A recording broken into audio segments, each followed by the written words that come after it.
All right. So, ag markets topping out here. A little bit of a retreat today. There's a lot to unpack from surprise rains in South America. Well, not surprise rains. Well, there's just a little bit more in this weekend's forecast to disappointed biodiesel margins. So, let's break it down. Rains in Argentina this weekend are expected to bring much needed crop stress relief, particularly in Santa Fe. Uh, while this is good news for farmers, it's also putting pressure on the soy complex. Crop cuts are still rolling in, with the Rosario Grain Exchange lowering soybean production to 48 million tons, down from 50. But really, in the grand scheme of things, if you're talking about Brazil at above 170, what's a little miss from like 50, like even if like you were going to hold average above like 44 million tons, I think Brazil's definitely going to be covering any stress of crop loss in Argentina.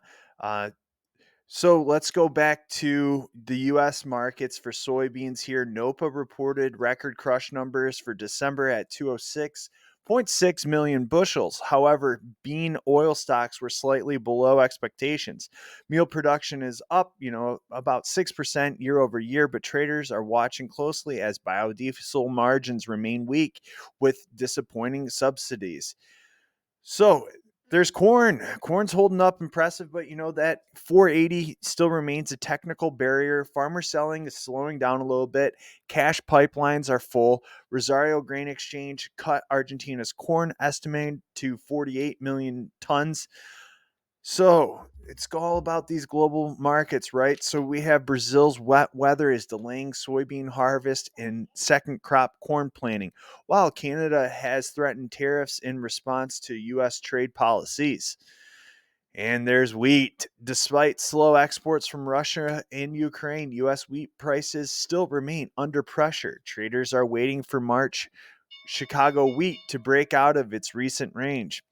So really, with the rains on the way in Argentina and markets showing mixed signals, it's a critical time, for traders to walk, especially going into this long weekend. And you have rain on the maps, and we had a huge run up in soybeans prices, so you're kind of seeing some profit taking as we head into this weekend.